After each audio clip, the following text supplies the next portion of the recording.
Welcome student, this is our third lecture number 3.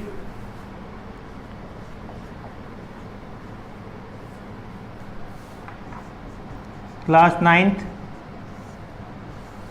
chapter 9, physics. हमारा 9 chapter चला हुआ है, फिजिक्स के हिसाब से हमारा सेकंड चैप्टर चला हुआ है।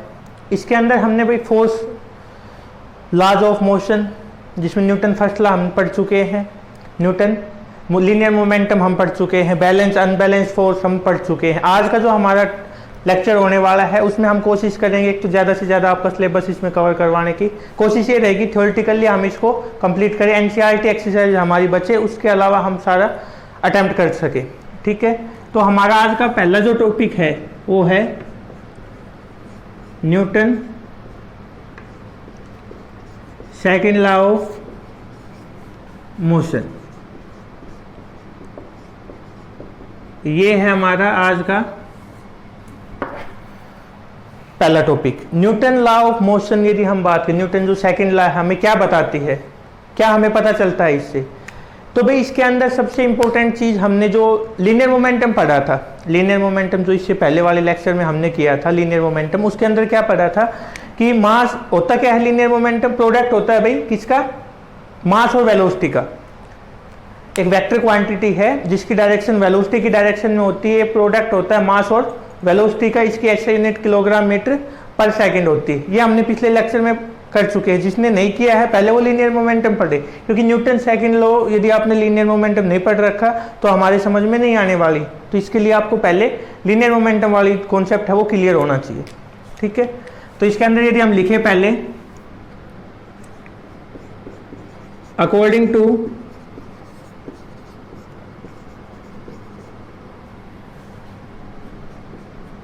second law of Newton, या Newton according to second law, the external force या the total force, total लिख सकते हैं हम इसमें, the total force applied on a body is directly proportional to change in momentum, या लीनियर मोमेंटम हम इसको बोल सकते हैं भाई, लीनियर भी लिख सकते हो आप साथ, या खाली मोमेंटम से भी हमारा काम चल सकता है।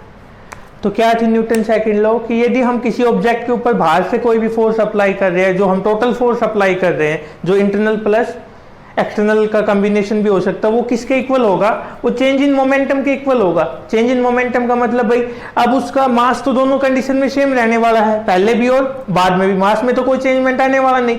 चेंजमेंट किस में आएगा, वेलोसिटी में चेंजमेंट आएगा, तो जो फाइनल उसकी वेलोसिटी होगी वो अलग होगी किससे, जो इनिशियल वेलोसिटी से। इससे हमें क्या पता लग गया, सपोज करो इसको मैथमेटिकली देखो एक बार, let us consider an object of mass m, initial velocity v,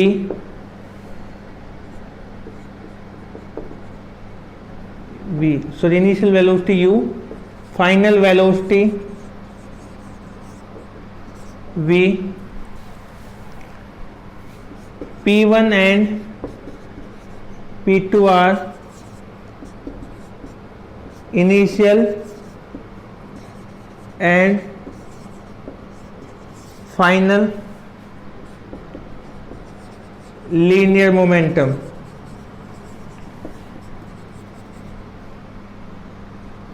F is the applied force. F is the applied force. ठीक है, so P1 is equal to भाई एम यू और P2 is equal to M V. ठीक है, अब change in momentum मतलब भाई with time, time के साथ चेंज हो रहा है हमारा मोमेंटम। ठीक है, according to definition F is equal, F directly proportional होगा P2 माइनस P1 या F is equal to K P2 minus P1 where K is constant and its value is 1, K is equal to 1, F is equal to P2 minus P1 और F is equal two upon T, sorry भाई upon T भी आएगा, F is equal to P2 की value हम put करवा सकते हैं, क्या वैल्यू आएगी mv minus mu upon T। F common ले लिया हमने, सॉरी F m कॉमन ले लिया, v minus u upon T ये आ गया। इसको मैं फर्स्ट मान के छोड़ रहा हूँ वहीं पे। अब जो इक्वेशन ऑफ मोशन हमने निकाली थी, पहली इक्वेशन ऑफ मोशन क्या होती है, v is equal to u plus a t, v minus u is equal to a t और v minus u by t is equal to a लिख सकते हैं हम यहाँ पे। तो यहाँ पे वैल्यू पुट करेंगे f is equal to m a. ये जो है इसको मान लो भाई फर्स्ट, ये सेकंड और ये हमने क्या मान ली third, put in equation second. तो ये रिजल्ट आ गया हमारे पास। अब हम इसके अंदर क्या कह सकते हैं कि जो इक्वेशन फर्स्ट है ये अकॉर्डिंग टू डेफिनेशन है और ये इक्वेशन लिख लो, चलो equation first gives theoretical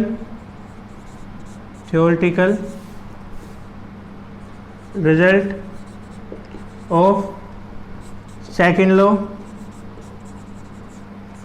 equation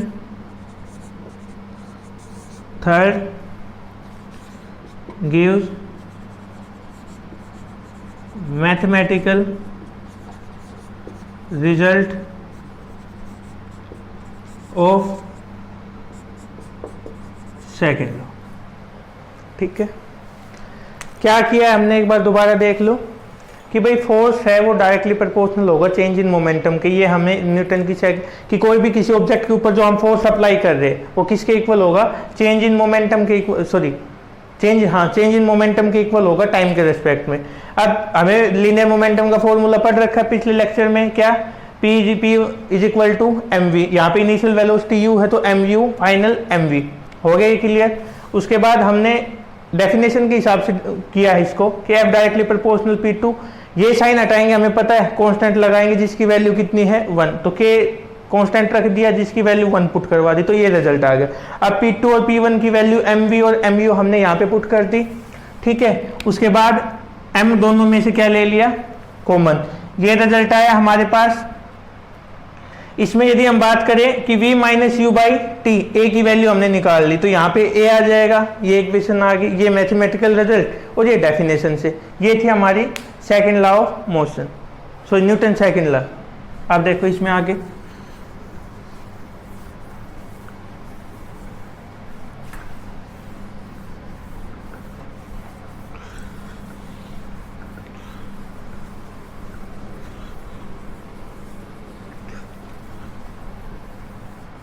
देखो इसमें आगे भाई नेक्स्ट टॉपिक है इसमें भाई Newton third law of motion. ठीक है, Newton third law of motion. यदि आप मैं थोड़ी देर पहले बात, थोड़े टाइम पहले की बात करूं तो हमें एक कहावत बताई गई थी गांधी जी के द्वारा क्या कहावत बताई गई थी कि कोई एक गाल पे थप्पड़ मारे उसके सामने दूसरी गाल कर दो, यही बताई गई थी। लेकिन आज टाइम चेंज हो चुका है। आज यदि हमारे को एक मारता तो हम दो मारने की कोशिश करते, दो नहीं भी मार पाए तो एक तो वापिस उल्टा जरूर मारने की कोशिश करते। इसका मतलब क्या हुआ कि जो हमें जैसा दे रहा है वैसा ही हम उसको वापिस दे रहे। यही न्यूटन थर्ड लॉ ने बताया था कि जो जैसा आपके साथ करे वैसा आप उसके साथ कर दो। मतलब जो जितना एक्शन कर रहा है आप वैसा ही रिएक्ट करो उसके साथ। मतलब every action has equal and opposite reaction.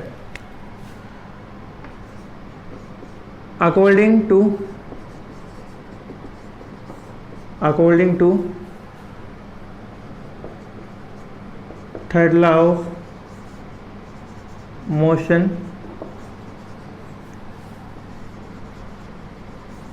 every action has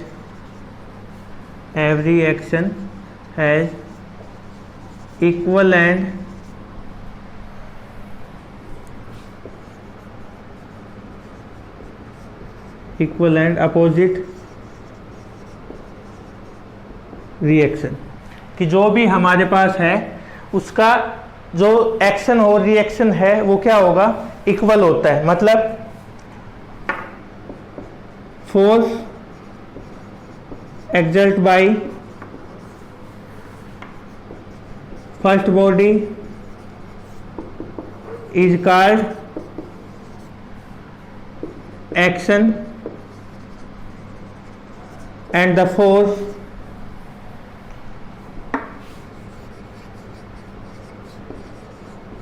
exerted by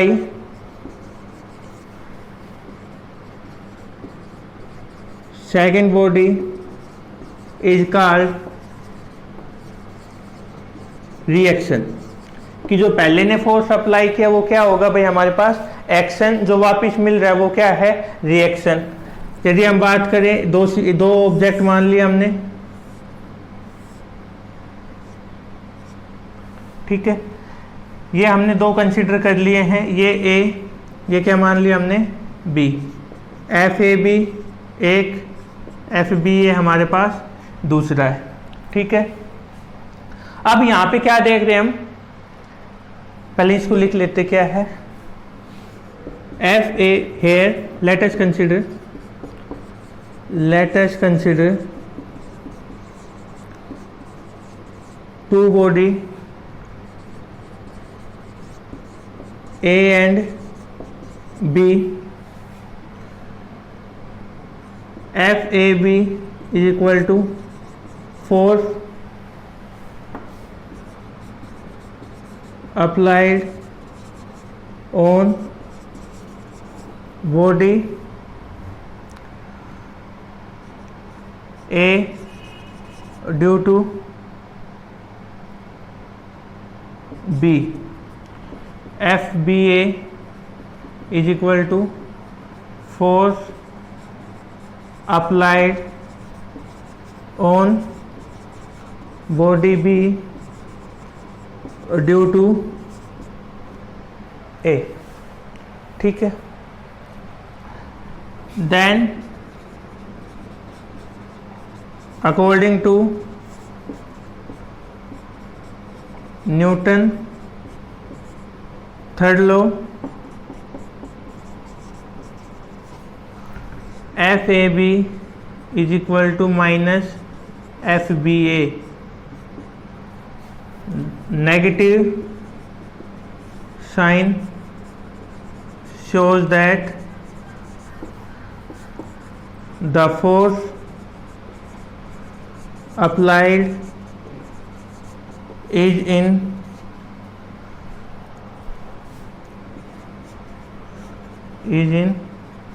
opposite direction, ठीक है भाई। दो हमने मान लिए हैं, क्या, एफ ए बी और एफ बी, दो फोर्स है, दोनों हमने बराबर दिखा दी। न्यूटन नेगेटिव साइन किसको रिप्रेजेंट कर रहा है कि भाई जितना फोर्स इधर लगा है उतना ही फोर्स हमने इस साइड लगाया है, ये हमें किसको रिप्रेजेंट। इसका यदि दूसरा बात करें, आपने देखा होगा जब हम पानी में तैर रहे हैं, स्विमिंग कर रहे हैं, तो जिस डायरेक्शन में हम पानी को धकेलते हैं उससे अपोजिट डायरेक्शन में हमारी मूवमेंट होती है। भाई जितना फोर्स हमने पीछे की साइड लगाया है, पानी ने उतना ही फोर्स हमें आगे भेजने में लगा दिया, ठीक है। जैसे भी हम चलते हैं तो ज़मीन को पीछे की साइड धकेलते रेत को और आगे की साइड हमारी मूवमेंट होती है। ये सारा किसके अंदर पढ़ते हैं हम? न्यूटन थर्ड लॉ के अंदर, ठीक है। Thank you.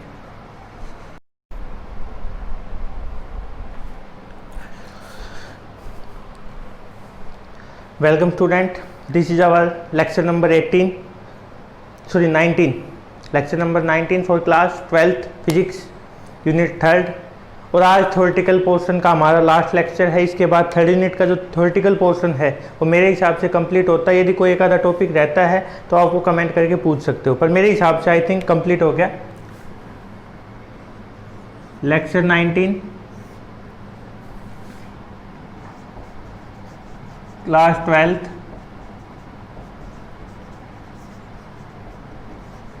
Physics unit third, final lecture है आज का। आज तक जो लेक्चर हमने पढ़े हैं उसमें हमने मैग्नेटिक की बहुत सारी प्रॉपर्टीज़ के बारे में डिस्कस किया है, और कुछ प्रॉपर्टीज ऐसी थी जो हमने पिछले 1-2 दिन में जो स्टडी की है उसके अंदर क्या था भाई, हमने कुछ डिफ्रेंशिएट भी क्रिएट किए जो मतलब डिफरेंस होने चाहिए थे। वो मैंने आपको बताया कि फेरामैग्नेटिक कौन से होते हैं, पैरामैग्नेटिक कौन से होते हैं। आज जो हम टॉपिक करने वाले हैं वो आप तक का सबसे इम्पोर्टेंट टॉपिक है,